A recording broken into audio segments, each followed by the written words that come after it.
l'activité, donc pour moi, essentiellement créatrice ou empêchée de l'être. Je vais y revenir après. Hein. Et au passage, je faisais le lien, je continue à le faire d'ailleurs, qui est un lien compliqué. Hein.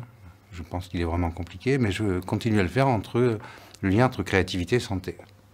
C'est-à-dire que je trouvais aussi dans l'ergonomie, je pense aux travaux que je lisais quand j'étais beaucoup plus jeune de Wissner, et puis aux discussions que j'avais avec les membres du labo, qui étaient ici au 41 rue Gay-Lussac aussi. Bon, il y avait cette idée qu'au fond, l'ergonomie permettait aux opérateurs, en redécouvrant ce qu'ils faisaient, d'avoir les yeux qui pétillent un peu, quoi, sur finalement leur capacité, et au fond, leur permettait de montrer ce dont ils étaient capables, quoi. L'intervention, bon, permettait ça, donner un cadre pour que les gens redécouvrent, et même, au passage, remportent quelques victoires sur eux-mêmes à l'occasion de l'intervention, parce qu'ils se mettaient à penser, à voir les choses. Et donc l'ergonomie faisait faire l'expérience aux gens qu'ils étaient plus grands, qu'ils étaient un peu une tête au-dessus d'eux-mêmes, à condition qu'on leur en donne la possibilité. Et cette expression est de Vygotsky, hein, qui définit la zone potentielle de développement, qui est un concept très, très repéré dans la tradition vygotskienne, quoi. Il l'a défini comme ça, il utilise souvent beaucoup d'images. Hein. C'est les situations dans lesquelles les gens sont une tête au-dessus d'eux-mêmes. Parce que la situation dans laquelle on les place, où ils se placent, leur permet de le faire, quoi. Et je trouvais que l'ergonomie, dans sa pratique, faisait ça. Et que la manière de définir l'activité était un peu en deçà de finalement de cette création ergonomique, quoi. Mais en venant des questions de la subjectivité, de la psychopathologie du travail, il y avait cette idée que finalement l'ergonomie était très intéressante, elle était c'était vraiment une force de rappel, mais l'activité était un peu positive, quoi. Et on voyait mal la question du négatif dans l'activité, c'est-à-dire tout ce qui fait mal, quoi, dans l'activité de travail, tout ce qui abîme les sujets, tout ce qui contrarie la subjectivité. Et de jour, évidemment, par définition, venant de là où il venait, et posait beaucoup ces questions.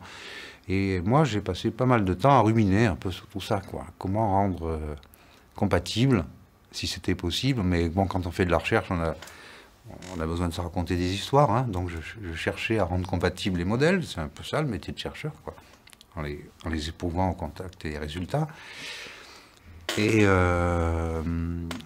là, il a bien fallu que je sorte un peu de ce modèle triangulaire, un peu, sans le supprimer d'ailleurs, hein, mais avec l'idée que petit à petit est venu se prendre forme, hein, dans mon travail, que ce qui se fait pas, ça fait partie de l'activité, quoi. Et que ce que les gens font pas, mais qu'ils voudraient faire, et qu'on les empêche de faire, ou éventuellement qu'ils s'empêchent de faire eux-mêmes d'ailleurs, même entre collègues de travail, enfin tout ce qui n'est pas réalisé n'est pas forcément en dehors de l'activité, quoi.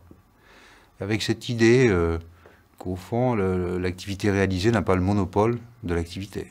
Et alors j'en suis venu à cette distinction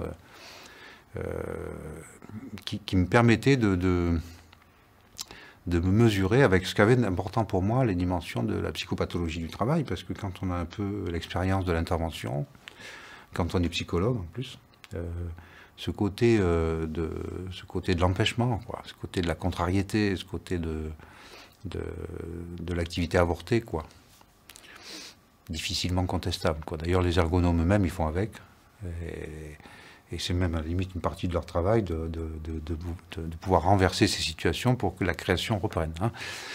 Et donc moi, au plan théorique, je me posais ces questions-là. Et donc j'en suis venu à faire cette distinction, comme ça, qui depuis m'a servi beaucoup et qui a un peu été le repère pour désigner ce que c'est qu'une clinique de l'activité, parce que du coup, au bout d'un moment, j'ai appelé ça clinique de l'activité. Je suis parti de l'activité, mais comme j'avais le souci de l'engagement subjectif, de la mobilisation subjective, mais aussi de l'immobilisation subjective. Et du coup, j'ai essayé de définir un peu une approche qui désignerait assez clairement le fait qu'on ne pouvait pas séparer, mais au contraire, il fallait instruire le conflit entre activité et subjectivité, quoi. Donc c'est pour ça que, au bout d'un moment, en tournant en rond, j'ai appelé ça clinique de l'activité.